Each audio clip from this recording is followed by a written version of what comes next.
Assalamualaikum warahmatullahi wabarakatuh. Perkenalkan, saya Nifatun Amalia. Saya dari Prodi Ilmu Komunikasi semester kedua.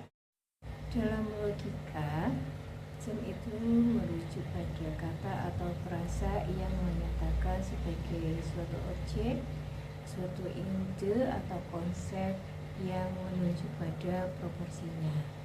Nah, term itu sendiri itu dibagi dalam beberapa hal. Saya akan berikan contoh. Term ini menjadi 3 beserta contohnya. Yang pertama adalah ini term umum atau term general.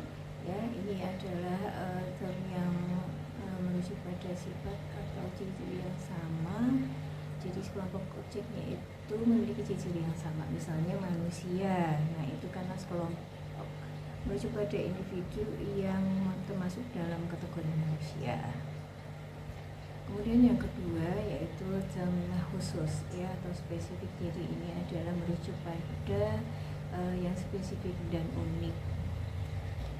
Contohnya misalnya Indonesia. Jadi kalau misalnya ada kata Indonesia itu menurut term khusus itu berarti merujuk pada sebuah dunia. Kemudian yang ketiga yaitu term abstrak ya. Kalau berdasarkan konotasi ini adalah term abstrak. Nah, contohnya adalah term abstrak ini adalah cinta, keadilan, kebijaksanaan, karena term abstrak ini tidak dapat diraba ya, dan dilihat secara fisik. Kemudian pertanyaan yang kedua, penjelasan mengenai sesat pikir. Sesat pikir adalah kekeliruan dalam penalaran yang tampaknya itu logis, tetapi sebenarnya cacat secara logika. Nah, ini biasanya muncul misalnya dalam argumen atau debat dan dapat menyesatkan ya atau memperlemah kesimpulan yang diambil gitu. Nah, misalnya contohnya adalah sesat pikir formal ya. Sesat pikir formal itu berarti kekeliruan dalam menyimpulkan ya berdasarkan bentuknya atau sering disebut sesat pikir menurut logika. Nah, misalnya adalah peserta kursus itu adalah mahasiswa atau guru, dan ternyata mahasiswa yang kursus berarti dia bukan guru. Apabila kesimpulannya peserta kursus adalah guru, itu berarti mengalami kesimpulan sesat pikir.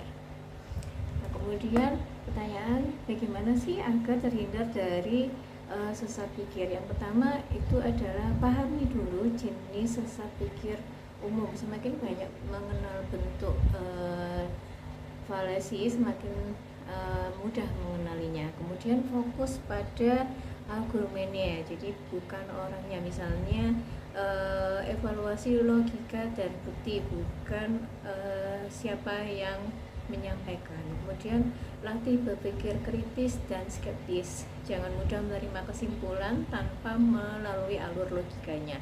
Kemudian mintalah klarifikasi saat ragu. Jika argumen terdengar mencurigakan, tanyakan dulu lebih lanjut seperti apa untuk mengetahui validasinya. Kemudian jangan lupa juga untuk periksa asumsi yang ada atau yang membingungkan ya. Jadi asumsinya itu bisa diperiksa secara kritis. Demikian untuk tugas 1 mata kuliah logika. Terima kasih. Wassalamualaikum.